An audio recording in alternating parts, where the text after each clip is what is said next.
This channel does not promote any violent, harmful, or illegal activities. All content provided by this channel is meant for an educational purpose only. Co-powered by Anmol. যখন খেলা জমবে আনমোল মারি প্লাসই জিতবে।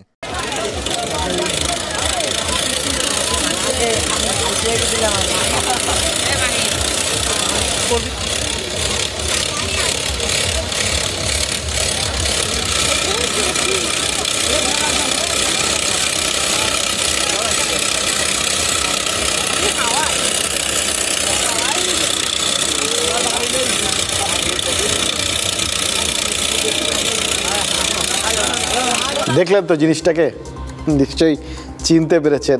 হাওয়াই মিঠাই। আজকাল ওই গোলাপি দেখালাম, কিন্তু গোলাপি, সাদা, লাল, নীল নানান রঙে পাওয়া যায়, কিন্তু আমাদের ছোটোবেলায় এত ভ্যারাইটি ছিল না। ওই একটা গোলাপি, ওটাই পাওয়া যেত, ওটাই বিক্রি হতো। আর আমরা কি বলতাম? আমরা বলতাম বুড়ির চুল। মনে আছে আপনাদের? এখন অবশ্য বাচ্চারা ওই হাওয়াই মিঠাই টিটিয়ে বলে না, বলে কটন ক্যান্ডি।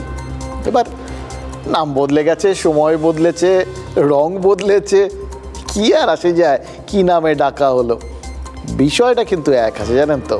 ওই সেই হাওয়াই মিঠাই হোক, বুড়ির চুল হোক বা কটন ক্যান্ডি হোক, মুখে দেবেন গলে যাবেন। হাঁ করে চিবোতে গেলেন, মুখের মধ্যে পুরে দেখলেন নেই, ভ্যানিশ। খাবারটা গেল কোথায়? খাবারটা ছিল কি ছিল না, মানে আদৌ ছিল কি না, এটা নিয়ে তো তখন মনের মধ্যে সংশয় তৈরি হয়। খাওয়ার সময় তো দিব্যি ছিল, এখন কেন নেই? এটাই এই বুড়ির চুল খাওয়ার মজা। এবার জুনিয়র ডাক্তারদের আন্দোলনটার কথা ভাবুন, দেখবেন এখানে ওই হাওয়াই মিঠাই, বুড়ির চুল রয়েছে।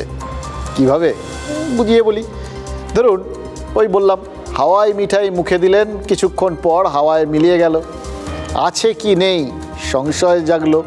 ঠিক সেরকম জুনিয়র ডাক্তারদের এই আন্দোলনটা ঘিরে বারবার তো একটা শব্দ আসছে, এই মনে হচ্ছে আছে আছে আছে, আবার মিলিয়ে যাচ্ছে। শব্দটা কি বলুন তো? রাজনীতি। আন্দোলনের রাজনীতি আছে কি নেই, রাজ্যের শাসক সরকার নাগাড়ে বলছে, বলার চেষ্টা করছে অ্যাটলিস্ট, যে এই আন্দোলনের পেছনে এরা বড় রাজনৈতিক ইন্টারেস্ট আছে। হ্যাঁ, মুখ্যমন্ত্রী তো ডাইরেক্টলি এই এত বড় আন্দোলনের যাবতীয় কৃতিত্ব সেটা বামেদেরও দিয়ে দিয়েছেন। বামেরা পড়ে পাওয়া 14 আনা, নিশ্চয়ই খুব খুশি টুশি হয়েছে। কিন্তু জুনিয়র ডাক্তারবাবুরা যারা এই আন্দোলনটা শুরু করেছিলেন, সেই ডাক্তারেরা নাগারে সেই অভিযোগগুলোকে অস্বীকার করে চলেছেন।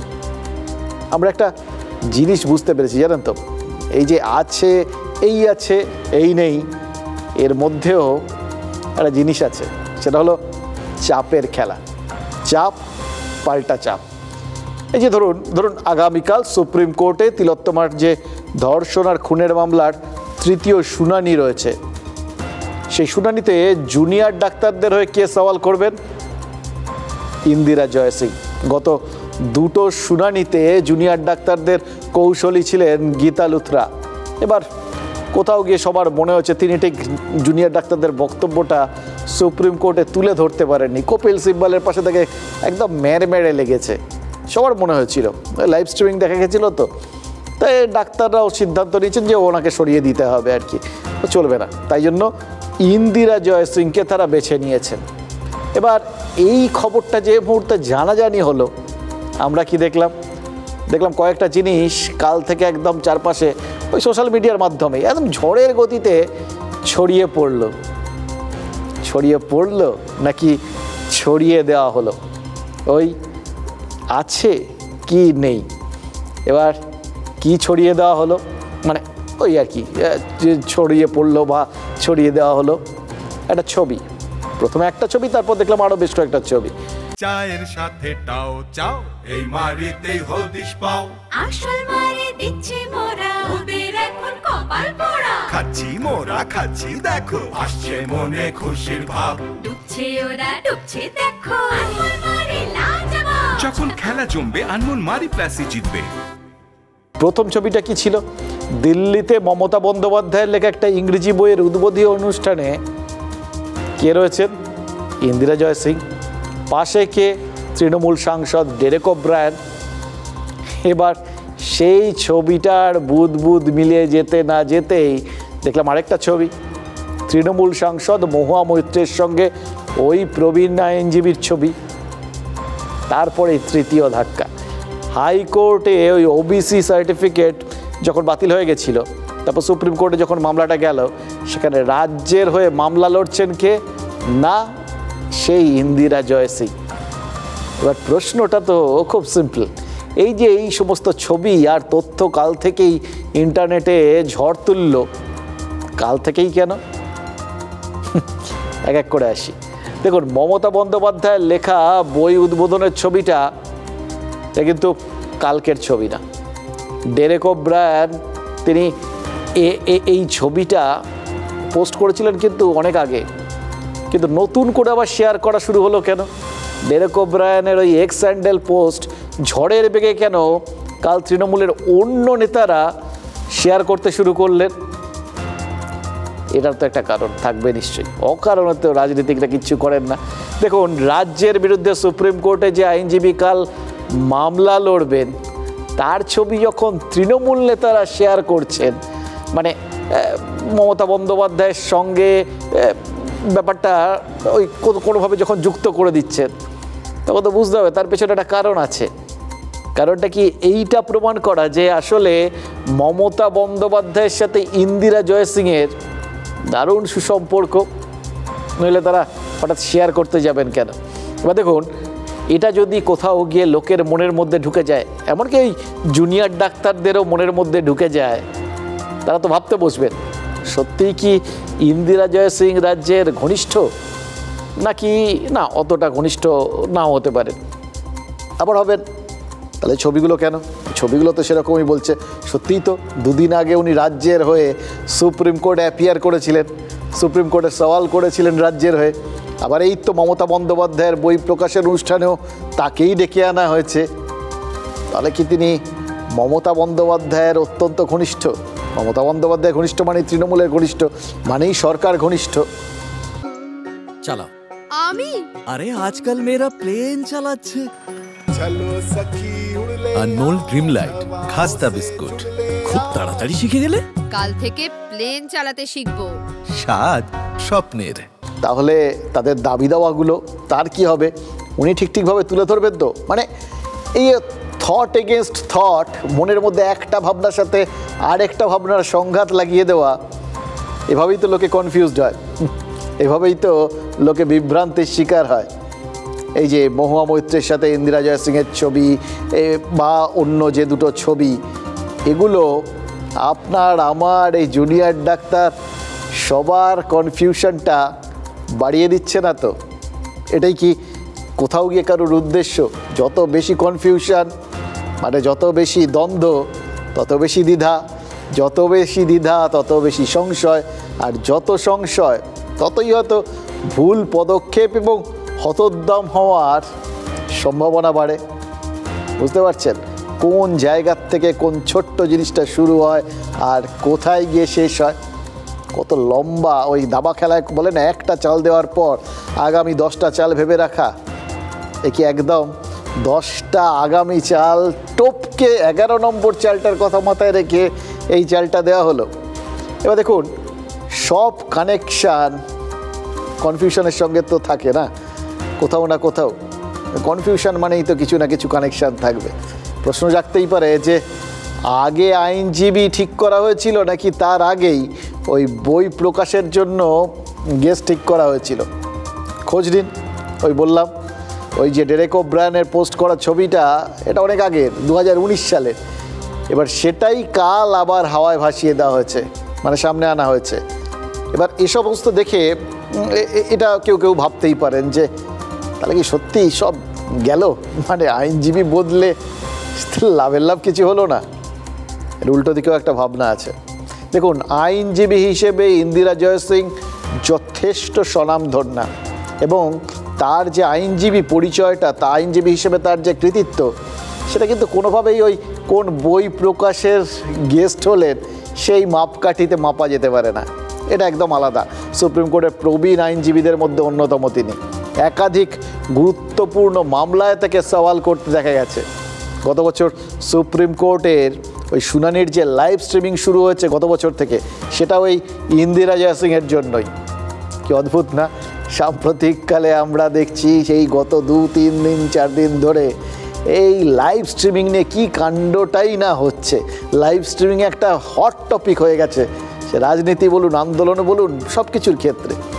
অথচ এখানে রাজ্যে লাইভ স্ট্রিমিং নিয়ে যতই মানে ওই আছে কি নেই, থাকবে কি থাকবে না, এ সমস্ত নিয়ে যতই দ্বিধা দ্বন্দ্ব সংশয় এ সমস্ত থাকুক, সুপ্রিম কোর্টে শুরু হয়ে গেছে, মামলারই শুরু হয়ে গেছে। এবার মামলা যেগুলোর হয়, যেগুলো সওয়াল জবাব হয়, শুনানি হয়, সে ব্যাপারগুলো যে সাব জুডিস, সেটা তো নতুন করে বলার কোনো দরকার নেই, এটা নিশ্চয়ই সবাই বোঝেন আর কি। সেটা লাইভ স্ট্রিমিং সুপ্রিম কোর্টই করে। চাকতে দিলে থাকবো মোরা পাশে তোমার সারাক্ষণ। খেলায় হেরে পাল্টি মারা মানবে না তো মোদের যখন মন। খেলা জমবে আনমোল মারি প্লাসি জিতবে। তো যাই হোক, যার ব্যাখ্যা যার যার মতো করে, এই যে ইন্দিরা জয়সিংয়ের ব্যাখ্যাটা, সেটাও তো সেইভাবেই। আমরা যদি দেখি তাকে ওই হাতি দেখার মতো, তাকে আমরা প্রবীণা প্রথিতযশা আইনজীবী হিসেবে দেখতে পারি। আবার কেউ কেউ বলবেন আইনজীবী, তবে তিনি যাদের হয়ে লড়ছেন তার বিপক্ষের সঙ্গে সম্পর্কযুক্ত। যার যেরকম দেখার নজর আর কি। দেখুন, শীর্ষ আদালতের শুনানি যাতে লাইভ স্ট্রিমিংয়ের মাধ্যমে সাধারণ মানুষও দেখতে পারেন, তার জন্য শীর্ষ আদালতের কাছে প্রথম সওয়াল করেছিলেন প্রবীণ এই আইনজীবী। 2023 সালের জানুয়ারি মাসে প্রধান বিচারপতি এই ডিওয়াই চন্দ্রচূড় এবং বিচারপতি PS নরসিং এবং বিচারপতি JB পারদিওয়ালার বেঞ্চ তার আর্জিকে মান্যতা দিয়েছিল। এইসব তথ্য থেকেও মানে এগুলো তো ভাইরাল হওয়ার মতো বিষয়, এগুলো নিয়েই তো আলোচনা হওয়ার কথা ছিল, যে দারুণ লোককে দাঁড় করিয়েছে এমন একজন লোক। এখানে এত লাইভ স্ট্রিমিং নিয়ে কথা হচ্ছে, উনি তো বলে বলে সুপ্রিম কোর্টে লাইভ স্ট্রিমিং করিয়ে দিয়েছিলেন। হলো কি না? তার বদলে কোনটা ভাইরাল হলো, কোন আলোচনাটা এত বেশি হলো? ওই যে শুনলেন, রাজ্যের সরকার, রাজ্যের শাসক দল, সর্বোপরি রাজ্যের মুখ্যমন্ত্রীর সাথে ইন্দিরা জয়সিংয়ের সুসম্পর্ক কতটা, তার খবরাখবর। এবার এইটা হচ্ছে না, এটা কেউ ওই এই ব্যাপারগুলো ভালো বোঝেন, ভালো পারেন। এই কোনটা লোকের মনে ঠিক সময় ঢুকিয়ে দিতে পারলে অন্তত লড়াইটাতে খানিকটা এগিয়ে থাকা যায় মনস্তাত্ত্বিকভাবে। শুরুর দিকে যে কোনো লড়াইয়েরই একটা বড় পার্ট হচ্ছে মনস্তাত্ত্বিক লড়াই, সেটা একদম হাড়ে হাড়ে টের পাচ্ছি। এখানে তো আবার পেলাম, আর বিশেষ করে যেখানে রাজনীতি আছে, আবার সেটা নিয়ে হতো ওই বললাম ওই ছোটোবেলার হাওয়াই মিঠাই, এই কেসে বুড়ির চুল আছে কিন্তু নেই, চোখে দেখতে পাচ্ছি, মুখে দিতে পাচ্ছি, মুখে দিলেই নেই, রাজনীতি। এবার জুনিয়র ডাক্তারদের আইনজীবীর সাথে রাজনীতিকে জুড়ে দিয়ে সেই আছে নাকি নেই এর ধাঁধাটাই কি রিক্রিয়েট করা হলো? চালাও। আমি আরে আজকাল মেয়েরা প্লেন চালাচ্ছে। আনমোল ড্রিম লাইট খাস্তা বিস্কুট, খুব তাড়াতাড়ি শিখে গেলে। কাল থেকে প্লেন চালাতে শিখবো। স্বাদ স্বপ্নের। ইন্দিরা জয়সিং পরিচিত উকিল, জুনিয়র ডাক্তাররা তাকে এনগেজ করেছেন এবং তিনি তাদের হয়ে দাঁড়াচ্ছেন। নিশ্চয়ই সেখানে যথাযথ তর্ক বিতর্ক, আলাপ আলোচনা, যুক্তি, পাল্টা যুক্তি নিশ্চয়ই সবাই সাজাবেন। সুপ্রিম কোর্টের উপর আমাদের 100% ভরসা আছে এবং সিবিআইয়ের উপরও ভরসা আছে। দেখুন, সুজন চক্রবর্তী যুক্তি পাল্টা যুক্তির লড়াইয়ের কথা বলছেন, অর্থাৎ ব্যক্তি ইন্দিরা জয়সিংয়ের পরিচিতি নয়। সিপিআইএমের এই কেন্দ্রীয় কমিটির সদস্য, তিনি ভরসা রাখছেন আইনজীবী ইন্দিরা জয়সিংয়ের ওপর, সেটাই তো হওয়ার কথা। যিনি যখন তিনি জলে নেমেছেন তখন তিনি সাঁতারু, তখন তিনি অন্য জায়গায় কী কাজ করেন সেটা তো দেখার কোনো মানে হয় না। এবার তিলোত্তমার বাবাও বলেছেন যে সুপ্রিম কোর্টের ওপর তার ভরসা আছে, যে সুপ্রিম কোর্টে এই আগামীকালের শুনানিতে রাজ্য নিশ্চিতভাবেই বলবে যে তাদের তরফে এই যে ডাক্তারদের আন্দোলন নিয়ে যে বিভিন্ন রকম জটিলতা তৈরি হয়েছে, বিশেষ করে যেটা নিয়ে একদম সরকার মরমে মরে রয়েছে, কত মানুষ চিকিৎসা পাচ্ছেন না, মানে কত বড় একটা ধাক্কা, কত বড় একটা দাগ লেগে যেতে পারে রাজ্যের এই স্বাস্থ্য শিক্ষা ব্যবস্থাটার উপরে, যে কেউ প্রশ্ন তুলে দিতে পারেন যে এমন হাল রাজ্যের স্বাস্থ্য ব্যবস্থা যে জুনিয়র ডাক্তাররা, যারা অ্যাকচুয়ালি ছাত্র, যাদের স্টাইপেন্ড দিয়ে রাজ্য মানে তাদের পড়ার অঙ্গ সেটার থেকেই তাদের দিয়ে কাজ করিয়ে নেয়, সেইটার ওপরেই রাজ্যের স্বাস্থ্য ব্যবস্থাটা দাঁড়িয়ে রয়েছে। রাজ্য সরকারের ধরন তো এরকমই। এই বলে রাজ্য সরকারকে উল্টে কিন্তু লোকজন দেখে দিতে পারে। এই এত বড় অপবাদ, এত বড় একটা চাপ, এতটা সহ্য করে নিয়েও রাজ্য কিন্তু বারবার এই বিষয়টা নিয়েই সরব হয়েছে, এরা কেন আন্দোলন তুলছেন না। এবং সেটাই তারা সুপ্রিম কোর্টেও বলবেন, যে এর আগের দিনও বলেছেন, আজ আগামীকাল নিশ্চয়ই আবার বলবেন যে তারা জটিলতা কাটানোর সমস্ত চেষ্টা করেছেন। সুপ্রিম কোর্টের আগের দিন বলেছিল যে ডাক্তাররা যাতে, ওই জুনিয়র ডাক্তাররা তারা যাতে কর্মবিরতিটা তুলে দেন, এবং সেইটা শোনার পর থেকে মুখ্যমন্ত্রী কিন্তু বারবার চেষ্টা করেছেন, নিশ্চয়ই সেটা তুলে ধরবেন ওখানে আদালতে। কি না করেছেন বলুন তো, সত্যি সত্যি নবান্নে বৈঠক করতে ডেকেছেন, গিয়ে সেখানে একা একা ওই 2 ঘন্টা 10 মিনিট একা একা বসে থেকেছেন ওই বাচ্চা বাচ্চা ছেলেগুলোর জন্য। তারপর তাতেও মানে কতটা মুখ্যমন্ত্রী তো আফটার অল, তার কতটা খারাপ লাগতে পারে বলুন তো। তারপরেও কিন্তু তিনি গায়ে মাখেননি, মনে নেননি ব্যাপারটা, নিজে আন্দোলন স্থলে চলে গেছিলেন, এই জুনিয়র ডাক্তারদের বাবা বাছা করে বুঝিয়েছেন। তারপর সেদিনই আবার জুনিয়র ডাক্তারদের তার কালীঘাটের বাড়িতে বৈঠকে ডেকেছেন, কিন্তু সব চেষ্টা ব্যর্থ হয়েছে ওই জুনিয়র ডাক্তারদের যেতে দিতে।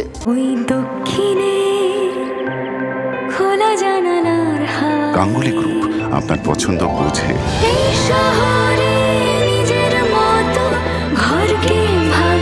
গাঙ্গুলি গ্রুপ, ভরসার বসতবাটি। এই সভাটা আলোচনা করেও যদি দেখে যে আলটিমেটলি আন্দোলনগুলো খুব একটা দমলো না, তাহলে হয়তো তারা এরকম ব্যাপারটা ভাবতে পারেন যে এই ব্যাপারটা এই আঙ্গিকে পেশ করা যেতে পারে। কিন্তু এই কথাগুলো কি রাজ্যের আইনজীবী কপিল সিব্বল একদম তুলবেন না? এতবার একজন তাদের এই প্রবীণ মুখ্যমন্ত্রী তিনি চেষ্টা করেছেন, এতভাবে চেষ্টা করেছেন। এই বিষয়গুলো দেখুন, 2 দিন প্রথমে সভা করবেন বলে গিয়েও ফিরে এসছেন ওই জুনিয়র ডাক্তাররা। হ্যাঁ, শেষ দিন শেষ বেলায় তারা সমস্ত শর্ত বিসর্জন দিয়েই 5 মিনিটের জন্য হলেও কথা বলতে চেয়েছিলেন, কিন্তু ততক্ষণে তো দরজা বন্ধ হয়ে গেছে। চন্দ্রিমা ভট্টাচার্য তাদের বলে দিয়েছেন, এতক্ষণ বসিয়ে রেখেছ, আর হবে না, একবার এন্ড অফ দ্য ডে তো মুখ্যমন্ত্রী, একবার হবে না হলে তো হবে না। কিন্তু তাহলে দাঁড়িয়ে যাবে কি না, তারা এই জুনিয়র ডাক্তাররা তারা রাজি হননি বৈঠক করতে। এটা বুঝেই কি আজ জুনিয়র ডাক্তাররা একটু এক পা পেছোলেন?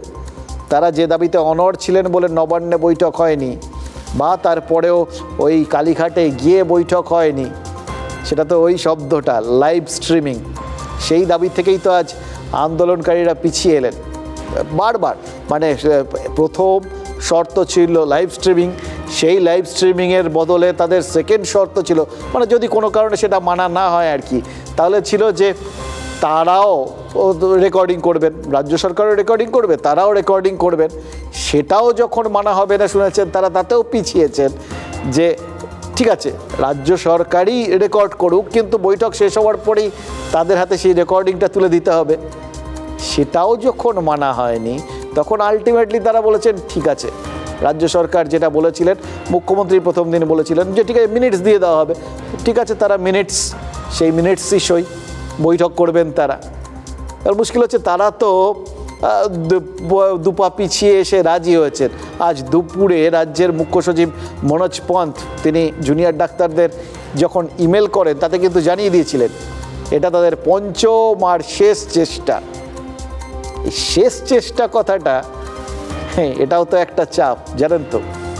মুখ্যমন্ত্রী বলছেন, মুখ্য সচিব বলছেন, বারবার দেখুন একটা জিনিস কি বলা হচ্ছে, এই যে আলোচনার দরজা খুলে দেওয়া হলো, এইবারই কিন্তু শেষবার, বারবার আর হয় না, এই শেষ।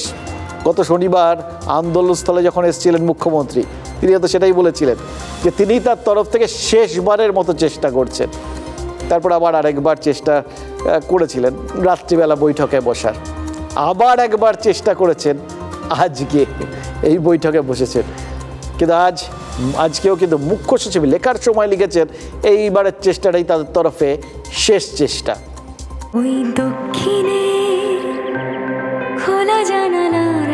গাঙ্গুলি গ্রুপ আপনার পছন্দ বোঝে। এই শহরে নিজের মতো ঘরকে ভালোবাসা। গাঙ্গুলি গ্রুপ, ভরসার বসতবাটি। শুনে মনে হচ্ছে না কাল সুপ্রিম কোর্টের শুনানির আগে জুনিয়র ডাক্তারদের মনে করিয়ে দেওয়া হচ্ছে শেষ সুযোগ, কাজে লাগালে লাগাও, না লাগালে কিন্তু কাল ওখানে গিয়ে বলে দেওয়া হবে আন্দোলনকারীরা আদালতের নির্দেশ অবমাননা করছেন, আইন মানেননি। এবার আলোচনার দরজা খোলার পাশাপাশি টুক করে এই যে চাপটা, এটাও কি জুনিয়র ডাক্তারদের মগজে গেঁথে দেওয়ার চেষ্টা করছিল রাজ্য সরকার? এটা তো ভেবে দেখার জিনিস আছে। দেখুন, আগের দিন এত কিছু বলার পর, মুখ্যমন্ত্রী আন্তরিকতা দেখানোর পর, কালীঘাটের বাড়িতে মুখ্য সচিব বুঝিয়ে সুঝিয়ে আন্দোলনকারীদের রাজি করানোর অত চেষ্টা করার পরেও তারপরে তো শেষ বেলায় নাকি চন্দ্রিমা ভট্টাচার্য একটু কড়া শুনিয়েছিলেন। অন্তত আন্দোলনকারীরা সেটাই বলছিলেন, অর্থাৎ নরম গরম দুটোই ছিল, কিন্তু আদালতে শুধু নরমটা কোথাও গিয়ে আদালতের সামনে পেশ হতে পারে, এটা বুঝেই কি আজকে একটু বেশি নরম আন্দোলনকারীরা হয়েছিলেন অন্তত বৈঠকে যোগ দেওয়ার জন্য? অন্তত তাদের কথা শুনলে কিন্তু বোঝা যায় এই নরমের সঙ্গে গরমের বিষয়টাও তাদের মনের মধ্যে ভালোই গেঁথেছে। আমাদের জাস্টিস জাস্টিসকে আমরা চাই না, আমরা smooth running of the system. Also want the who doesn't want who doesn't want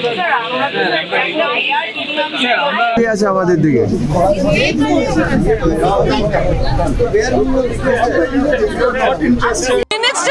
আমরা রাজি ছিলাম যে কথা বলুন, আমাদের পাঁচখানা দাবি শুনুন, আমাদের এসে বিচারটা দিন, আমাদের জন্য কিছু এই বিচারের রাস্তায় কিছু আশার আলো দেখান। তাও ওনারা এটা শুনলেন না। যখন আমরা ভেতরে যেতে চাইলাম ফাইনালি মিনিটসটুকু নিয়ে, তখন ওনারা দরজা বন্ধ করলেন। ওনারা বললেন এবার তোমরা চলে যাও, বাসটা নইলে দেখে দিচ্ছি, এইটুকুই। আমরা এমনকি লাইভ স্ট্রিমিং, ভিডিও রেকর্ডিং সব কিছু ত্যাগ করলাম।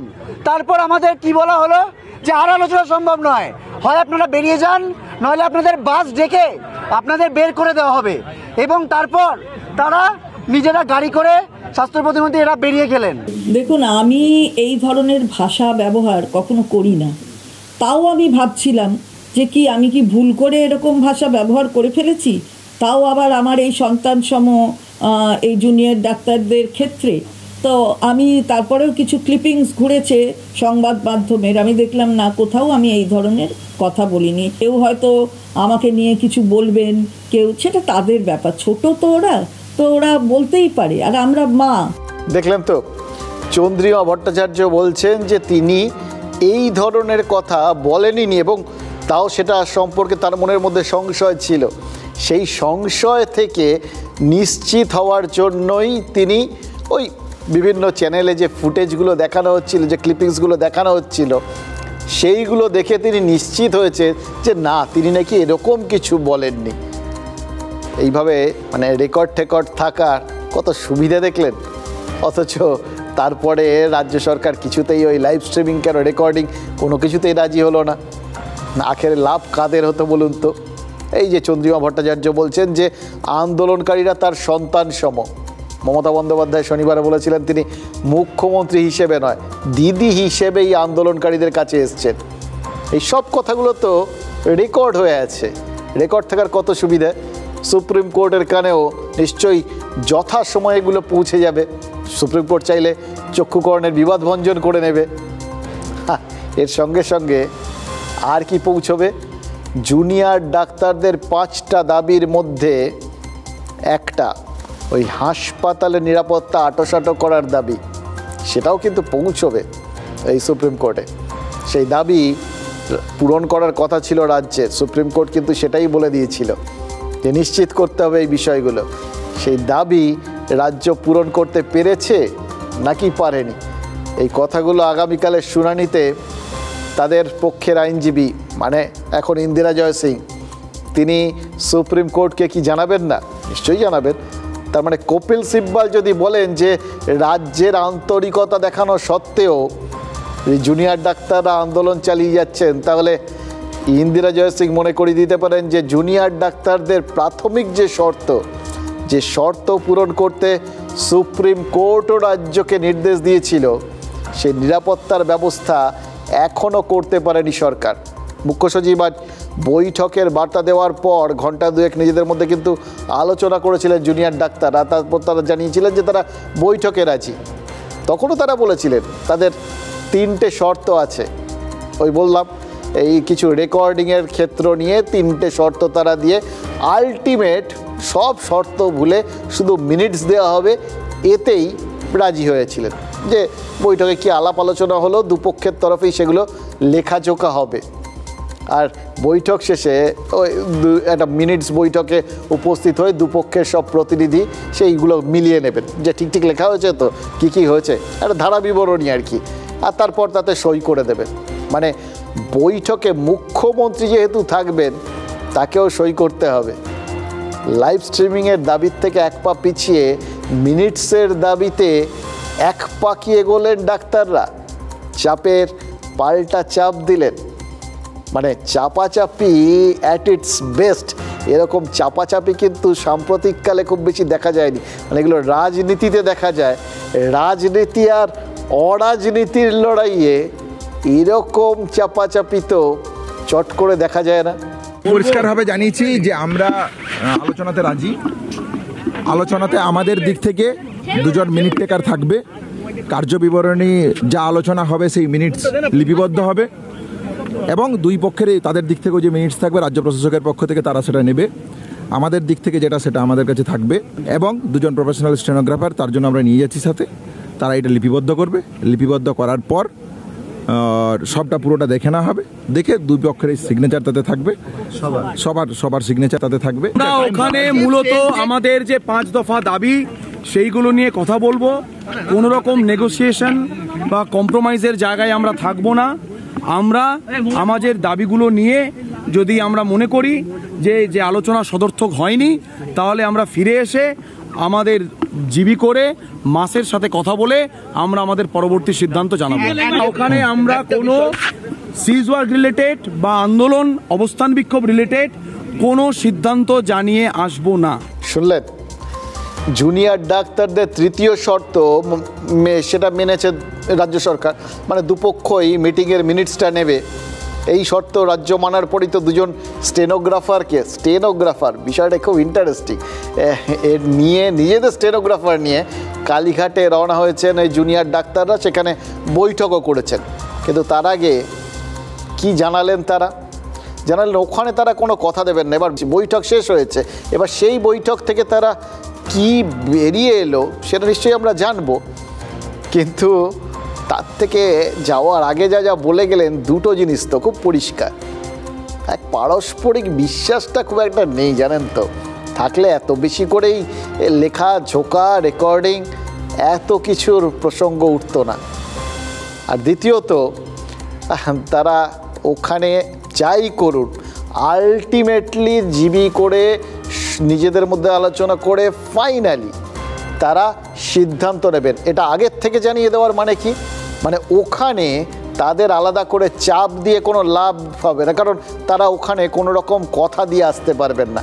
এবার যদি কথা দেওয়ার মতো জায়গাতে তারা না থাকেন তাহলে ওখানে তাদের দিয়ে কিছু বলিয়ে নেওয়া যাবে না।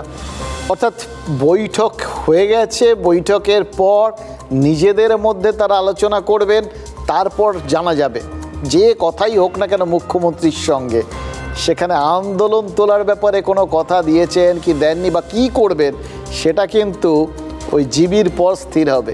এই কথাটা বলার মানে কি? রাজ্য যে চাপটা তৈরি করতে চেয়েছিল তার পাল্টা চাপ ফিরিয়ে দেওয়া ওই বৈঠকের আগেই। মানে চাপ এবং তার পাল্টা চাপ দিয়ে, মানে চাপ ওই বলে না টেনশন লেনে কা নেই দেনে কা হ্যায়, এটাও সেরকম চাপ লেনে কা নেই দেনে কা হ্যায়। এই থিওরিতে দুপক্ষই চলছে, এ চাপ দিচ্ছে এ পাল্টা চাপ দিচ্ছে। বৈঠক যাই হোক না কেন আন্দোলন না তুললে ভবিষ্যতে কিন্তু একটা জিনিস মাথায় রাখতে হবে, পুরো লড়াইটাই আসলে আইনি লড়াইয়ে পরিণত হবে। কারণ এইটা সুপ্রিম কোর্ট ফাইনালি যদি কোনো কিছু বলে দেয় তখন তো ডাক্তারদের পক্ষে অন্য কিছু করার কোনো রাস্তা থাকবে না, তাই না? বাকি আন্দোলনের রাস্তায় চলুক, কিভাবে চলবে সেটা পরের কথা। আন্দোলন তার নিজের গন্তব্য, নিজের গতিমুখ হয়তো নিজেই স্থির করবে। কিন্তু আইনি জায়গাটার লড়াইটা সেটাও তো তুল্যমূল্য লড়াই হতে হবে। সেই চেষ্টাতেও কিন্তু, সেই ফ্রন্টটাতেও কিন্তু সবাই নিজেদের মতো করে তৈরি হয়ে তাদের গুটিগুলো প্রত্যেকটা চাল দিয়ে গেছেন প্রত্যেক পদক্ষেপে, এটা আমরা বুঝতে পারছি। এই বলি না, ওই চাইনিজ সমর বিশারদ সানজু, তার বক্তব্যগুলো কিভাবে আজকে রাজনীতির ক্ষেত্রে মানে একদম পারফেক্টলি খেটে যায় না, ভাবতে পারবেন না। আসলে উনি সমর বিশারদ ছিলেন, যুদ্ধ বিশারদ। আজকের রাজনীতি তো যুদ্ধই। তো সঞ্জু বলতেন একসঙ্গে একাধিক ফ্রন্ট খুলতে নেই, খুলতে হয় তখনই যখন প্রতিপক্ষ অনেক বেশি শক্তিশালী হয়। এবার দেখুন, এই যে একটা লড়াই চলছে এই তিলোত্তমাকে সুবিচার পাইয়ে দেওয়ার জন্য, এখন একদিকে জুনিয়র ডাক্তাররা কোথাও গিয়ে প্রচুর সাধারণ মানুষ, একটা অরাজনৈতিক পরিমণ্ডল আন্দোলন, আর উল্টো দিকে সরকার শাসক দল, এক্ষেত্রে তো দুদলই শক্তিশালী। তারা একসঙ্গে অনেকগুলো ফ্রন্ট কে খুলতে যাবে, ফলে প্রত্যেকেই কিন্তু একাধিক ফ্রন্ট মানে চাপে রাখার জন্য, নিজেদের কতটা বলশালী মনে করছেন সেটা প্রমাণ করার জন্য একাধিক ফ্রন্ট খোলার দিকে এগোচ্ছেন, কিন্তু এগিয়েও আবার পিছিয়ে আসছেন। বুঝতে পারছেন না খোলাটা ঠিক হবে কি হবে না, আইন নাকি রাস্তা, এটা অদ্ভুত একটা পরিস্থিতি। এই সরকারও সেরকম, একবার মানুষ, একবার ডাক্তার, একবার পুলিশ, একবার দুর্নীতি, বিভিন্ন রকম রাস্তা, কিন্তু আবার একটু রেস্ট্রিক্টেড হচ্ছে। দেখুন, বারবার 3বারের চেষ্টায় মুখ্যমন্ত্রীর মুখোমুখি তো জুনিয়র ডাক্তাররা হয়ে গেলেন, মুখ্য সচিবের কথা মতো শেষ চেষ্টাটা রাজ্য করেই ফেলল। এরপর যা হতে পারে, ওই বললাম পুরো লড়াইটার ধারা বিবরণী, সেটাই কিন্তু প্রাথমিকভাবে আগামীকাল সুপ্রিম কোর্ট থেকে আসবে। ফলে কী জায়গায় গোটা ব্যাপারটা যাচ্ছে, কে কোন রণনীতিতে চলছেন, সেটা বুঝতে গেলে আরও কয়েকটা কথা মনে হচ্ছে বলতেই হবে, যে কথাগুলো আজ না বললেই নয়।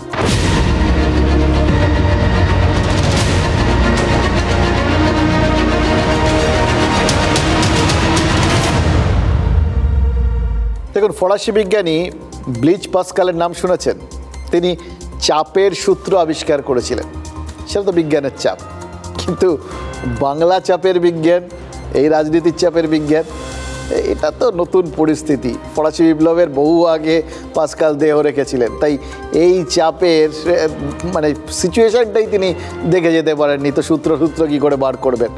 না হলে মানে বেঁচে থাকলে দেখলে হয়তো বার করতেন, থাকলে আমাদের একটু সুবিধে হতো।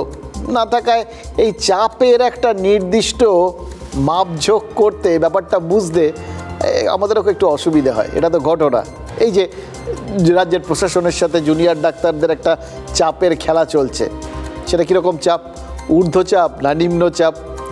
এবার রাজ্য সরকারও যেভাবে জুনিয়র ডাক্তারদের দেখতে গিয়ে দেখছে যে আরে এর মধ্যে তো রাজনীতি নেই, অরাজনৈতিক একদল লোক, এমনকি সাধারণ মানুষ স্বতঃস্ফূর্ত আবেগে বেরিয়ে আসছে, এটা তো একটা অপরিচিত একটা চাপ।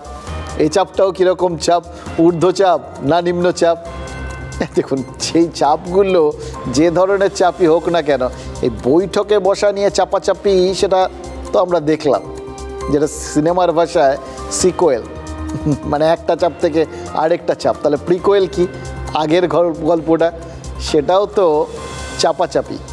9ই আগস্ট সকাল থেকে টানা দেখেছি, প্রথমে ক্রাইম চাপাচাপি, মানে খুন ধর্ষণকে একটা আত্মহত্যার অভিযোগের আড়ালে ধামাচাপা দেওয়ার চেষ্টা, অভিযোগ কেন, প্রচার বলা যায়। এবং অবশ্যই তারপরে কি দেখলাম? ক্রাইম সিনে চাপাচাপি। সেদিন আমাদেরও কাছে যেতে দেওয়া হয়নি, অথচ সেই ক্রাইম সিনেই বহিরাগতদের দাপাদাপি চলেছে বলে অভিযোগ পাওয়া গেছে। তারপর ময়নাতদন্ত, সেখানেও তো একটা চাপ, পাল্টা চাপ শুনেছিলাম তো আমরা, সেটাও দেখলাম আমরা। এমনকি দ্বিতীয়বার ময়নাতদন্তের জন্য একটা চাপাচাপির ব্যাপার ছিল, এই তিলোত্তমার বাবা মায়ের তরফ থেকে দ্বিতীয়বার ময়নাতদন্তের চাপ ছিল, মানা হয়নি, বরং চাপ দিয়ে পুলিশ তিলোত্তমার ওই সববাহী গাড়িটা নিয়ে বেরিয়ে গেছে। সেখানেও উল্টো চাপাচাপি ছিল, যখন ওই মীনাক্ষীরা এবং তখন কলতানো ছিলেন, এখন জেলে। তো মীনাক্ষী কলতানরা যখন ওই গাড়িটা আটকানোর চেষ্টা করেছিলেন, তারপরে চাপাচাপির ক্ষেত্র টালা থানা, সেখানে বাবা মায়ের ওপর পুলিশ ঘিরে চাপ দিয়েছে বলে অভিযোগ উঠেছিল। টালা থানার বাইরে তখন শয়ে শয়ে অনুগামীর হুঙ্কার। তিলোত্তমার বাবা মায়ের গাড়িতে যে চাপড় মারা হচ্ছে, ঘিরে ধরা হচ্ছে, সেই চাপের ছবিটা তো আমরা আপনাদের সরাসরি দেখিয়েছিলাম সেদিন। এবং সবশেষে এই চাপ দিয়েই তড়িঘড়ি তিলোত্তমার দেহ দাহ করার অভিযোগ তুলেছে পরিবার।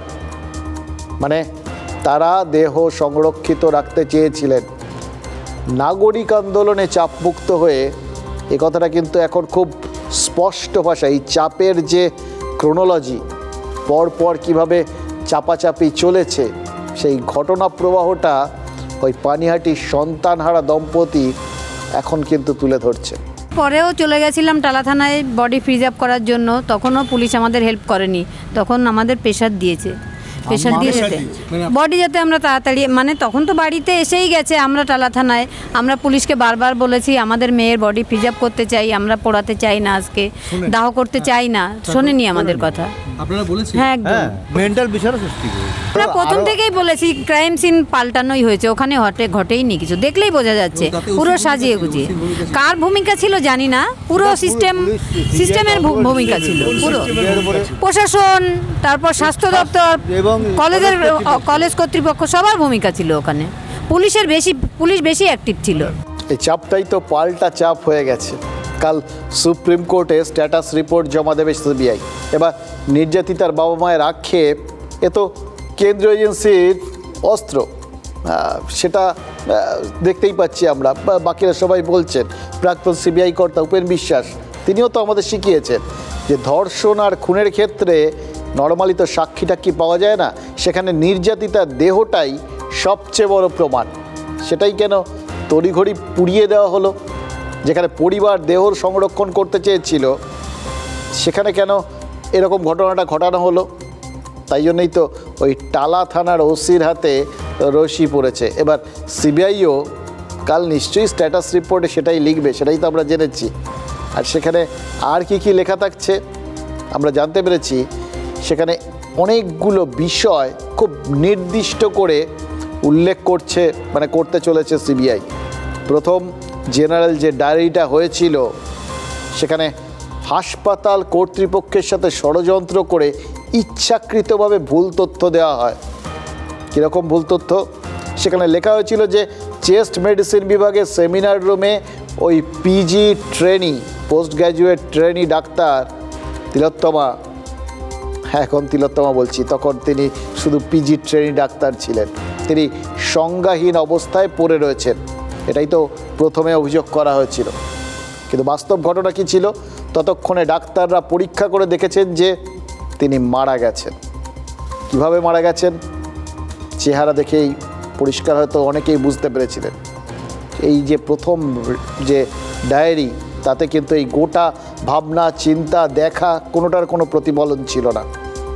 এরপর কি? ধৃত সঞ্জয়ী অপরাধ করেছে এটা জানার পরেও তার পোশাক উদ্ধারে অকারণে 2 দিন দেরি করেছেন ওসি। অর্থাৎ অসৎ উদ্দেশ্য নিয়েই তদন্ত শুরু করা হয়েছে, যাতে এই মামলার গুরুত্বপূর্ণ তথ্য প্রমাণ নষ্ট হয়। নির্দিষ্টভাবে লেখা আছে সিবিআই রিপোর্টে। ক্রাইম সিন থেকে নমুনা আর বায়োলজিক্যাল স্যাম্পেল সংগ্রহ করা এবং সেগুলো সিল করার সময় ভিডিওগ্রাফি করা হয়নি, এটাও লেখা আছে ওই রিপোর্টে। সঞ্জয় আর অন্য সন্দেহভাজন অভিযুক্তদের সুবিধা পাইয়ে দেওয়া হয়েছে এর মাধ্যমে। এবার খেয়াল করে দেখুন, এই ভিডিওগ্রাফির তথ্যটা যখন সামনে আসছে, তখন আপনাদের কোন কথা মনে পড়ে যাচ্ছে? ঠিক আমরা দেখেছিলাম ডিসি সেন্ট্রাল তিনি প্রেস কনফারেন্স করে সুনির্দিষ্টভাবে বলেছিলেন যে ওখানের প্রত্যেকটা ঘটনা পুরোটা ভিডিওগ্রাফি করা হয়েছে, এমনকি সব তথ্য প্রমাণ যেগুলো সংগ্রহ করা হয়েছে সবটা মিলছে সিবিআই রিপোর্টের সাথে এই বক্তব্যটা। তাহলে কে সত্যি কথা বলছেন? সঞ্জয়কে তো 1 দিনের মধ্যে ধরে ফেলেছিল পুলিশ, তাহলে 2 দিন কেন দেরি হয়েছিল তার ওই জামা কাপড়, তথ্য প্রমাণ এগুলোকে সংগ্রহ করতে? এটাই তো পুলিশের ম্যানুয়ালে সবার আগে লেখা থাকে, যদি এই ধরনের ক্ষেত্রে সবার আগে যে পারিপার্শ্বিক জিনিসগুলো, বিশেষ করে পোশাক আশাক, সেইগুলোর নমুনা সংগ্রহ করা হয়। তাহলে কেন দেরি করা হলো? সঞ্জয় এবং অন্যান্য সন্দেহভাজন অভিযুক্তদের এর মাধ্যমে সুবিধা পাইয়ে দেওয়া হয়েছে, এটা সিবিআই এর রিপোর্টে অভিযোগ। অন্যান্য সম্ভাব্য অভিযুক্তদের সঙ্গে মিলে ষড়যন্ত্র করা হয়েছে সঞ্জয় আর অন্যদের স্ক্রিনিংয়ে, অর্থাৎ আড়ালে রাখতে, এটাও সিবিআই রিপোর্টে রয়েছে। বুঝতে পারছেন? আমি জাস্ট রিপোর্ট থেকে যেগুলো জানা গেছে আপনাদের বলছি, তার থেকে কোন দিকে গোটা বিষয়টা যাচ্ছে, তদন্তের মোড় ঘোরানোর উদ্দেশ্য নিয়েই যে এটা করা হয়েছে সেটাও তো ওখানে লেখা রয়েছে। এবার তদন্তের মোড় ঘোরানোর উদ্দেশ্য নিয়ে যাবতীয় কাণ্ড কারখানা ঘটানো হয়েছে, এটা যদি সিবিআই রিপোর্টে জমা পড়ে, তাহলে কে কে তদন্তের মোড় ঘোরানোর উদ্দেশ্য নিয়ে এই সমস্ত কাজকর্ম করেছেন বুঝতে পারছেন? কোন দিকে আঙুল তুলছে সিবিআই, তার মধ্যে তো সব কটা বিষয় রয়েছে। মানে ওখানে ওই তথ্য প্রমাণ সংগ্রহ করার থেকে ভিডিওগ্রাফি করা পর্যন্ত যা যা দাবি করা হয়েছে, প্রত্যেকটা দাবিকেই তো কোথাও গিয়ে তাহলে খণ্ডন করার চেষ্টা করা হয়েছে, বা খণ্ডন চেষ্টা কেন, পরিষ্কারভাবে খণ্ডন করে দেওয়া হয়েছে সিবিআইয়ের ওই রিপোর্টে। আমাদের কিন্তু 12:25 ভিডিওগ্রাফি আর ফটোগ্রাফি শুরু হয়েছে। এটা কিন্তু ধাপে ধাপে হয়েছে। যখন ইনকোয়েস্ট হয়েছে তখন হয়েছে, যখন ফরেন্সিক টিম এসেছে তখন হয়েছে, তারপর যখন সিজার হয়েছে তখনও কিন্তু ফটোগ্রাফি আর ভিডিওগ্রাফি হয়েছে। যখন ইনকোয়েস্ট হয়েছে সেখানে ডাক্তারবাবুরাও ছিলেন, ওনাদের সামনেই কিন্তু পুরো ইনকোয়েস্টের পর্বটা হয়েছে। দেখুন, কলকাতা পুলিশ সূত্রে ওই যেদিন ওই 24 ঘন্টার মধ্যে তারা সঞ্জয়কে ধরে ফেলেছেন বলে দাবি করা হয়েছিল, সেদিন কি বলা হয়েছিল? 700 মিনিটের সিসিটিভি ফুটেজ দেখে নাকি সঞ্জয় রায়কে চিহ্নিত করা হচ্ছে। 700 মিনিট, বিরাট ব্যাপার। কিন্তু সিবিআইকে কলকাতা পুলিশ কত মিনিটের ফুটেজ দিয়েছে? মাত্র 27 মিনিটের। তাও যখন ওই প্রধান বিচারপতি নির্দিষ্ট করে জিজ্ঞেস করলেন, তখনই দেখলাম আমরা ব্যাপারটা নিয়ে একটুখানি নড়ে চড়ে বসে সবাই এটা বললেন, এবং তখন সিবিআইয়ের আইনজীবী তিনিও স্বীকার করলেন বা জানালেন যে হ্যাঁ মাত্র 27 মিনিটের।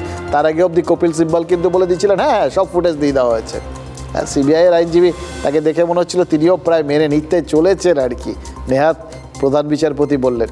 এবার তারপরে দেখুন সেই সেমিনার রুমে যাবতীয় যে ভিডিওগ্রাফির কথা বলা হলো সে তো দেখলেন, নিজেরাই মিলিয়ে দেখে নিন, শুনলেন তো। এবার এত বারবার এই গোটা বিষয়গুলোর দিকে সিবিআই কেন আঙুল তুলছে? নিশ্চয়ই তারা কিছু পায়নি, না হলে এত অভিযোগ করবে কেন? হাতে যদি তথ্য প্রমাণ তারা পেয়ে গিয়েই থাকে, তাহলে কখনো বলবে তারা যে তথ্য প্রমাণ নেই? তারা যখন বলছে তখন তো সেগুলো পায়নি, এটা পরিষ্কার। ময়নাতদন্তের এই চালান, সেটাও তো তাদের হাতে নেই। মানে ইনফ্যাক্ট তারা জানতোই না যে ময়নাতদন্তের চালানের ব্যাপারটা আছে কি নেই। মানে এটা খুব প্রাথমিক একটা জিনিস, সেই জিনিসটা কিন্তু সিবিআই না খোঁজ করেছে না চেয়েছিল। ওখানে তাদের আইনজীবীও তখন কিন্তু সেটা নিয়ে কিছু বলতেই পারেননি, এটা উঠতই না প্রসঙ্গটা। যদি সেদিন ফিরোজ এডুলজি তিনি ওই আদালতে, তিনি একটা জনস্বার্থ মামলার পক্ষ থেকে ওখানে গেছিলেন, সেইখানে তিনি এই প্রশ্নগুলো না তুলতেন, তখনই তো প্রথম জানা গেছে যে ওই চালানটা পাওয়া যায়নি। চালানটা কি? ময়নাতদন্তের জন্য দেহ নিয়ে যাওয়ার সময় যে নোটটা দেওয়া হয়, কে নিয়ে যাচ্ছেন, কার বডি নিয়ে যাচ্ছেন, কি করতে হবে, যাবতীয় বিষয় তাতে লেখা থাকে, সেটাই ছিল না। আর তখনই তো প্রধান বিচারপতি বলেছিলেন যে ওটা যদি না থাকে, না পাওয়া যায়, তাহলে নিশ্চয়ই কিছু গোলমাল হয়েছে। সুপ্রিম কোর্টের বিচারপতি পারদিওয়ালা বলেছিলেন সেটা। এবার এগুলো নিশ্চয়ই পরের দিন মানে আগামীকাল খোঁজ খবর হবে টবে নাকি? মানে এত ফাঁক যেখানে সেখানে হাঁক ডাকটা একটু বেশি ছিল না? টালা থানার ওসি ইতিমধ্যেই গ্রেফতার হয়েছেন এবং বৃহত্তর ষড়যন্ত্রে যোগ থাকারও একটা অভিযোগ তো উঠেছে। কিন্তু মুশকিল কি জানেন? যে মামলার শুনানি হচ্ছে স্বয়ং প্রধান বিচারপতির বেঞ্চে, বিতর্কের বরফ গলাতে বৈঠক হচ্ছে যেখানে কালীঘাটে মুখ্যমন্ত্রীর বাড়িতে, সেই বৃহত্তর ষড়যন্ত্র, মানে সেটা ষড়যন্ত্র হিসেবে কত বড় মাপের বুঝতে পারছেন? এমন একটা জিনিস যার জন্য গোটা বাংলার মানুষ তারা রাস্তায় নেমে এসছেন, রাতের পর রাত জাগছেন, গোটা দেশের বিভিন্ন জায়গায় মানুষজন বিক্ষোভ দেখাচ্ছেন, বিদেশে বিক্ষোভ দেখাচ্ছেন। সেই বিরাট মাপের ব্যাপারটা, তার তুলনায় গোটা ব্যাপারটায় এসে দাঁড়াচ্ছে একজন থানার দারোগায়। ব্যাপারটা খুব এরকম ছোট হয়ে যাচ্ছে না ব্যাপারটা? খেয়াল করে দেখুন, তিলোত্তমার বাবা মা তারা তো ডিসি নর্থের বিরুদ্ধে টাকা দিয়ে মুখ বন্ধ করতে চাপ দেওয়ার অভিযোগ করেছেন, তাকে তদন্তের আওতায় আনার দাবিও উঠেছে। ডিসি নর্থ সিজিও কমপ্লেক্সে ঘুরেও এসছেন। এবং সবথেকে মজার ব্যাপার কি জানেন, প্রথমে ওই টালা থানার ওসি তাকে ডেকেছিল সিবিআই, তিনি প্রথম দিন গিয়ে কিন্তু ঘুরে চলে এসেছিলেন। তারপরের বার যখন টালা থানার ওসি গেছেন তখন তিনি গ্রেফতার হয়েছেন। কেন হলেন? দেখুন, এই বিষয়টা এখন তো সব থেকে বড় প্রশ্ন, অন্তত পুলিশ মহলে এটা হচ্ছে সব থেকে বড় প্রশ্ন, কেন একজন থানার ওসি গ্রেফতার হলেন? দেখুন, কেউ গ্রেফতার হতেই পারেন, কিন্তু তার সঙ্গে সঙ্গে এই অনেকগুলো প্রশ্নও তো উঠে আসে না। এই প্রশ্নগুলো তো কলকাতা পুলিশের নিচুতলার কর্মীদের মাথাতেও কিলবিল করতে পারে, করছে নিশ্চয়ই, কারণ সব পুলিশ কর্মী তাদের সোশ্যাল মিডিয়ায় আজকে তাদের ডিপি, তাদের প্রোফাইল পিকচারের জায়গাটা পুরো কালো করে দিয়েছেন। অর্থাৎ তারা কোথাও গিয়ে প্রতিবাদ জানাচ্ছেন। এতদিন আমরা দেখছিলাম যে তিলোত্তমার এই ঘটনার পর সাধারণ মানুষ তাদের ডিপি কালো করে দিচ্ছেন।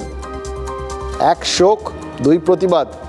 আজকে পুলিশ যে তাদের ডিপি কালো করছে তার কারণ তো পুরোটাই প্রতিবাদ। কোথাও গিয়ে ভেতরে ভেতরে ক্ষোভও কি নেই? কেন তাদের এক সহকর্মী আলটিমেটলি গোটা বিষয়টায় তারা কি মনে করছেন যে বলির পাঁঠা হলেন? দেখুন, আগে আমরা কিন্তু পরপর দেখছি একটা পুলিশের সঙ্গে একটা লড়িয়ে দেওয়ার বিষয় কিন্তু আমরা ধারাবাহিকভাবে দেখছি। প্রথমে পুলিশ বনাম পাবলিক একটা সোশ্যাল মিডিয়া যুদ্ধ দেখেছি, এবং তার মধ্যে মনে হচ্ছিল কেউ কেউ চাইছেন যে পুলিশের সাথে পাবলিকের লেগে যাক। এবার পুলিশ বনাম ডাক্তার, এই জায়গাটাও করার একটা চেষ্টা আমরা দেখেছি। কিন্তু এবার কার সঙ্গে পুলিশ, এটা বড় প্রশ্ন হয়ে দাঁড়িয়েছে। জুনিয়র ডাক্তার, মানে ডাক্তারদের মধ্যে যেরকম জুনিয়র রয়েছে, পুলিশেরও তো জুনিয়র রয়েছে। এই যেরকম ধরুন থানার দারোগা লেভেলটার থেকে তার তলাটা, তাদের ওপরে আবার আইপিএস লেভেল টেবেল আছে। এবার এই যে যারা ওই আইপিএস লেভেলের নিচে আছেন তাদের কি মনে হতে পারে না যে ওপরওয়ালার নির্দেশে তাদের কাজ করতে হচ্ছে? আবার ওপরওয়ালারা তারা ভাবতে পারেন তাদের ওপরে তো আবার বড় কর্তা, আরও বড় কর্তা, আরও বড় কর্তা অনেকে আছে, তাদের আবার আইপিএস হওয়ারও দরকার থাকে না, তাদের কোয়ালিফিকেশান সব থেকে বেশি রাজনীতিক। এবার কে কার কথায় কি করছেন, নিচ থেকে ব্যাপারটা ওপরে উঠছে, মানে নিচতলার কাণ্ড কারখানায় ওপরতলা কোথাও গিয়ে ফেসে যাচ্ছে বা বিড়ম্বনায় পড়ছে, নাকি ওপরতলার নির্দেশ মানতে গিয়ে নিচের তলা প্রবলেমে পড়ছে? এইটার ফয়সলা কে করবে? নিশ্চয়ই সুপ্রিম কোর্টেই পরিষ্কার বোঝা যাবে, কিন্তু তার বাইরেও আলাদা করে কি কেউ নিজেদের মধ্যে এই ব্যাপারটা ফয়সলা করে নেওয়ার চেষ্টা কেউ করছেন না? দেখুন, ডাক্তাররা তারা কিন্তু এটার বাইরে নিজেদের মতো করে তারা তাদের অভিযোগের লক্ষ্যটাকে স্থির করে নিয়েছিলেন।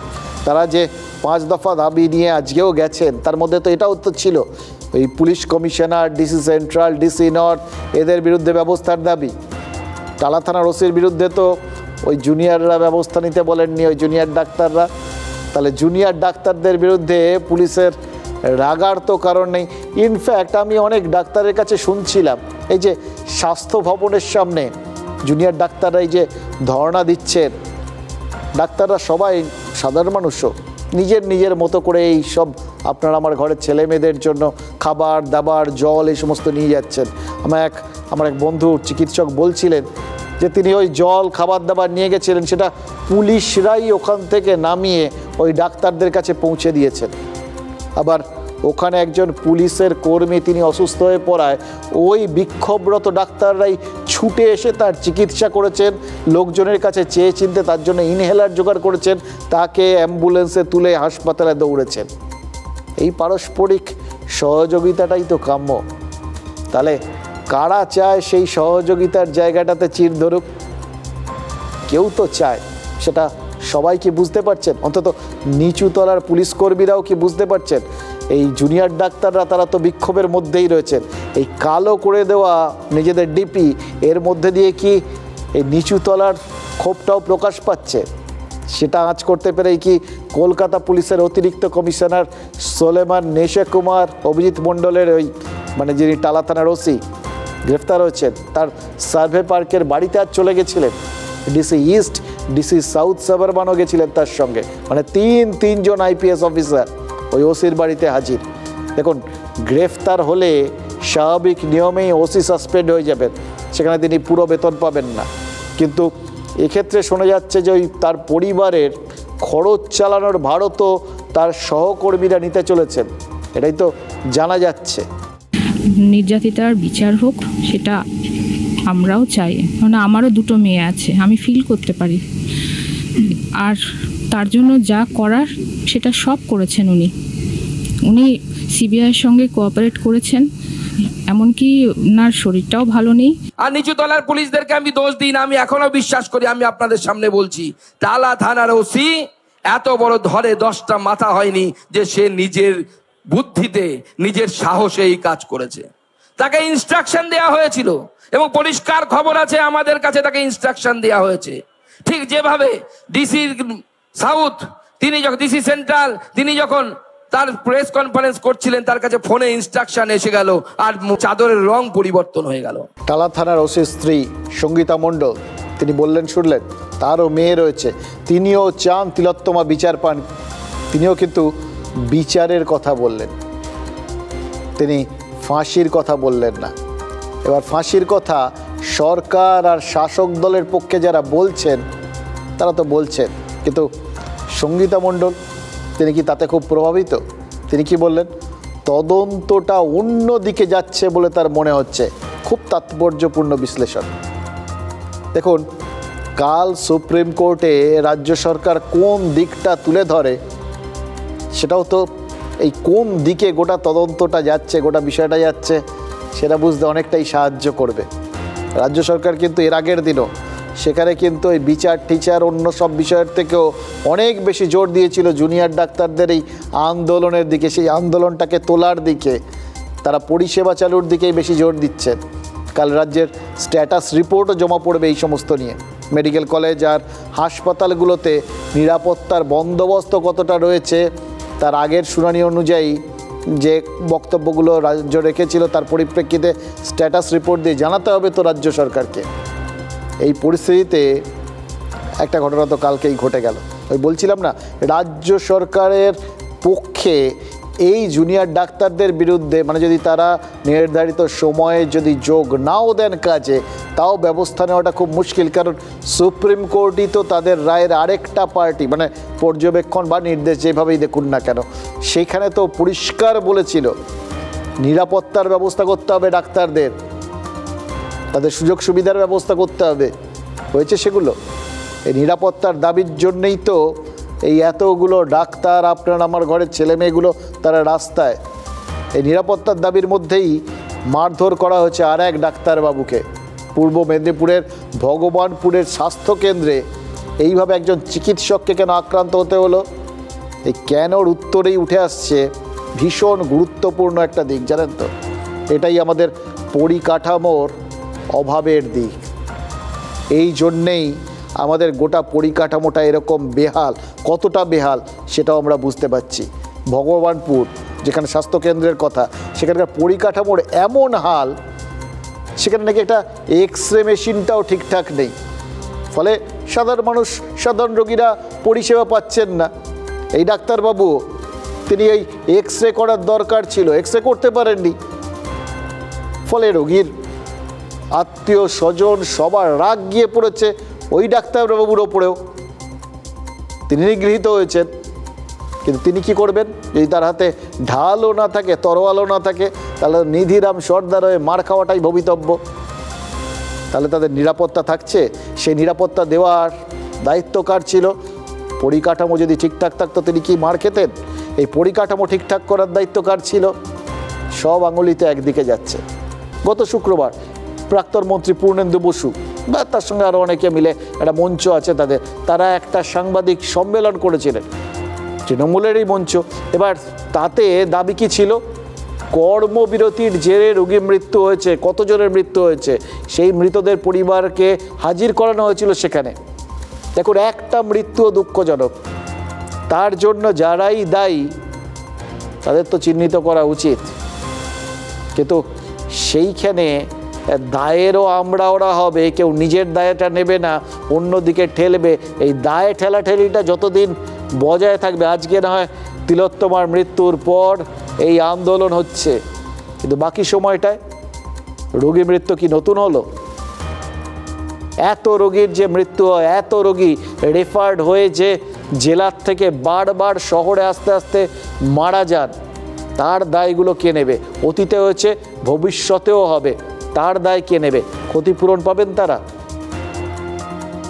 এবং এই যে ভগবানপুর, ওখানেও তো পরিকাঠামো না থাকার জন্যই রোগী মৃত্যু হচ্ছে, তার দায়টা কে নেবে? তাতে যে ডাক্তারদের নিরাপত্তা ব্যাহত হচ্ছে, তার দায় কে নেবে? কে নিশ্চিত করবে এগুলো? দেখুন, এইগুলোই কিন্তু সব থেকে গুরুত্বপূর্ণ বিষয়। বিজেপির রাজ্য সভাপতির অভিযোগ তো শুনলেন, যে ওই যে তালিকা, এই যে ডাক্তারদের আন্দোলন, কর্মবিরতির জেরে মৃত্যুর তালিকা, সেই তালিকায় কারচুপি আছে। এবার তারা রাজনৈতিক দিক থেকে তাদের মতো করে পুরো বিষয়গুলোকে দেখেন। আমরা ফ্যাক্টের ভিত্তিতে যাই, আমরা ফ্যাক্ট চেক করেছি, তালিকায় তালগোল রয়েছে। এটা তো তালিকায় থাকা মৃতদের আত্মীয় থেকে খোদ সরকারি হাসপাতাল কর্তৃপক্ষ মেনে নিচ্ছেন। সরকারি যে তথ্য, সেই তথ্য পেয়েছি, সেই তথ্য অনুযায়ী 27 জন এ পর্যন্ত বিনা চিকিৎসায় মারা গেছে। কর্মবিরতিতে রোগী মৃত্যুর অভিযোগ তালিকা দিয়ে দাবি করেছিল শাসক। আরও অনেকে আসতে পারেনি অনেক দূরে দূরে থাকার জন্য। আগামী দিনগুলোতে এদের সবাইকে আমরা আপনাদের সামনে হাজির করার চেষ্টা করব। যারা আসেননি তাদেরও হাজির করানো হবে, 13 সেপ্টেম্বর বলেছিলেন পূর্ণেন্দু বসু। তালিকা দেখিয়ে রোগী মৃত্যুর খতিয়ান পেশ করেছিল তৃণমূল, আর মৃতদের পরিবার পিছু 2 লক্ষ টাকা ক্ষতিপূরণ ঘোষণা করেছিল সরকার। তৃণমূলের দেখানো সেই তালিকার 1 নম্বরে ছিল শিবম শর্মার নাম। মৃত নাবালকের পরিবার মুখ খুললেন 3 দিন পর। 2 লক্ষ টাকা দিয়ে তো আমার ভাইকে আমরা পাবো না। 2 লক্ষ টাকা দিয়ে তো আমি ছেলে কিনতে পাবো না। পরিবার বলছে কর্মবিরতিতে মৃত্যু নয়, গাফিলতিতে মৃত্যু। আমরা তো জুনিয়র ডাক্তার বলছি না, আমরা ডাইরেক্ট হাসান সুবীরের নাম বলছি। হাসান সুবীর উনি ডিউটিতে ছিলেন, তাহলে সে ডিউটি ছেড়ে কোথায় গেলেন? উনি তো জুনিয়র ডাক্তার না, উনি একটা সিনিয়র ডাক্তার। বালুরঘাটে কোনো মেডিকেল কলেজ নেই, তো জুনিয়র ডাক্তারের কোনো কথাই নেই বালুরঘাটে। আর আরজিগড়ের ঘটনাটা ঘটেছিল 9 তারিখে, আমার ভাই মারা গেছে 12 তারিখে। তখন এখানে কোনো আন্দোলনও ছিল না, তাহলে জুনিয়র ডাক্তারটা আসবে কোথায় থেকে? ক্ষতিপূরণ যদি হিসেবে দেয় তাহলে আমরা টাকাটা নেব না, কারণ আমরা 2 লক্ষ টাকা দিয়ে তো আমার ভাইকে আমরা পাবো না। চিকিৎসায় গাফিলতি নাকি কর্মবিরতির জেরে মৃত্যু? পরিবারের আর্থিক ক্ষতিপূরণ ফেরানোর মন্তব্যের পর জোরালো হচ্ছে এই প্রশ্নটাই। মৃত্যুর লিস্টে 1 নম্বরে আমার জেলার নাম দেওয়া আছে, সম্ভবত শিবম মিশ্রা কিভাবে মারা গেছে, অ্যাক্সিডেন্ট হয়েছে। সেখানে জুনিয়র ডাক্তার তো নেই, ডক্টর সুবিদ হাসানের তত্ত্বাবধানে ছিল, তিনি একজন সিনিয়র ডাক্তার, যিনি ডিউটিতে আছেন। তো এই লিস্টের কোনো মাথাও নেই, মুন্ডু নেই, মিথ্যের লিস্ট। যে অভিযোগটা উঠেছিল যে ডাক্তারবাবু, তিনি তো একটা অনেক সিনিয়র ডাক্তারবাবু, তিনি কি এখন কাজ করছেন? হ্যাঁ, যতক্ষণ না পর্যন্ত কোনো রিপোর্ট বা নির্দেশিকা আমাদের কাছে না আসবে ততক্ষণ আপনি তো নিশ্চয়ই উনি কাজ করবেন। কিন্তু ওনাকে কারণ নির্দেশ করতে বলা হয়েছিল এবং আমরা ইনকোয়ারি কমিটি রিপোর্টও করা হয়েছে এবং উনি কিছু উত্তর জানিয়েছেন আমাদেরকে, তার উত্তর এবং ইনকোয়ারি কমিটি রিপোর্ট পুরোটাই আমরা স্টেটে পাঠিয়েছি। তাহলে কেন তালিকায় সবার প্রথমে ছোট্ট শিবমের নাম ছিল? তালমিলের অভাব নাকি তালে গোলের প্রভাব? প্রশ্ন তুলছেন বিরোধীরা। প্রশ্ন শুধু একটা ঘটনাতেই উঠছে এমন নয়, প্রশ্ন উঠছে বাঁকুড়ার একটি ঘটনাতেও। তালিকায় 10 নম্বরে নাম রয়েছে শিবু মালাকারের। তালিকা অনুযায়ী কর্মবিরতির জেরে শিবু মালাকারের মৃত্যু হওয়ার কথা সরকারি হাসপাতালে, তাই তো? না, হসপিটালে মারেনি, বাড়িতে নিয়ে এলাম। বাড়িতে নিয়ে এসে পরে ওই 2 দিন ছিল, বাড়িতে 2 দিন ছিল, তারপরে চেম্বারে ভর্তি করলাম। কোথায় ভর্তি? নার্সিংহোমে ভর্তি? হ্যাঁ, নার্সিংহোমে ভর্তি করলাম। হাসপাতালে নিয়ে যাননি? মানে তখন তাড়াতাড়ি খুব হচ্ছিল, তো তাড়াতাড়ি করে তখন নার্সিংহোমে নিয়ে গেলাম। হাসপাতালে এমনি চিকিৎসার কোনো গাফিলতি হয়েছিল? না না না, গাফলাতি হয়নি। পূর্ণেন্দু বসু বলেছিলেন, কর্মবিরতির জেরে হওয়া রোগী মৃত্যুর তালিকাটা সরকারের থেকে ক্রস চেক করা হয়েছে। ক্রস চেক ঠিকঠাক না হলে ক্রস কানেকশনের সম্ভাবনা থাকে। সেই সম্ভাবনা থেকে জুনিয়র ডাক্তারদের আন্দোলনে চাপ তৈরির চেষ্টার সম্ভাবনাটাও উকি দিয়ে যাচ্ছে না তো? এটাতে জুনিয়র ডাক্তারের আন্দোলন কোনোভাবেই তার চিকিৎসার ব্যাঘাত ঘটায়নি। সেই পেশেন্ট এখান থেকে আমাদের বাঁকুড়া মেডিকেল কলেজ থেকে সে স্টেবল অবস্থায় এখান থেকে ডিসচার্জ হয়েছিল। তাহলে স্যার এই তালিকায় নামটা এলো কী করে? সেটা তো একটা আশ্চর্যের ব্যাপার। সেটা তো আমরাও আমাদের তরফ থেকে আমাদেরকে কেউ জিজ্ঞেসও করেনি। প্রথম থেকেই আমরা স্বীকার করে এসেছি যে তারা আমাদের সঙ্গে আছে এবং এমার্জেন্সি সময়গুলোতে সবসময় আমাদের সঙ্গে তারা কাজ করছে। এইরকম প্রত্যেক জায়গাতে এরকম কাণ্ড করছে, এগুলো কিন্তু সুপ্রিম কোর্ট ধরে ফেলবে। রাজনীতিকরা ভাবেন অনেক কিছু হয়ে যাবে, মানে এটা আমাদের বোঝানোর জন্য ভাবেন কিনা আমরা জানি না। এই তো শুনলেন সুভাষবাবু বললেন ও সুপ্রিম কোর্ট ধরে ফেলবে। আসলে এই ভাবনা, মানে সাধারণ মানুষকে ভাবানো আর আইনের নজর, আইনের ভাবনা, এর মধ্যে একটা বিরাট ফারাক থাকে। আদালতে তথ্য প্রমাণ ছাড়াও আরও একটা বিষয় থাকে, জানেন তো, সেটা হলো বাদী আর বিবাদী দুটো পক্ষেই তো প্রমাণ করতে হয় তাদের বক্তব্যটা।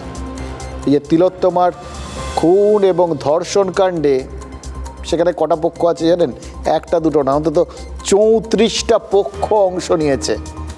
কাল তো নিশ্চয়ই কেউ কাউকে 1 ইঞ্চি জমিও ছাড়বে না, যার আঁচটা পাওয়া যাচ্ছে কয়েকদিন ধরেই। কাল ফের সুপ্রিম কোর্টে আইনজীবীদের ভিড় দেখা যাবে। যা শুনতে পাচ্ছি এই মামলায় আইনজীবীর সংখ্যা কালকে আরও কিছুটা বাড়বে। প্রথম দিনের শুনানিতে 90 জন ছিলেন, দ্বিতীয় দিনের শুনানিতে 210 জনের মতো আইনজীবী ছিলেন মাত্র। এবার কালকে কী হবে জানি না, প্রায় 34টা পক্ষ, ভাবা যায় এই মামলায়। কাজেই আদালতে সব জলের মতো জাস্ট 2 মিনিটে প্রমাণ হয়ে যাবে, এটা ভাবতে যতটা ভালো লাগছে, বাস্তবটা কি ততটাই সহজ সরলভাবে হবে? আমরা নিশ্চয়ই ভাববো যে তিলোত্তমা দ্রুত বিচার পাবে, সুবিচার পাবে, এবং সেই আশাতেই তো কাল আদালতের লাইভ স্ট্রিমিংয়ে নজর রাখবো। কিন্তু তার পাশাপাশি ছোট্ট কিছু দুশ্চিন্তা, সেটা কি একদম মনের ভেতর থেকে মিলিয়ে যাবে?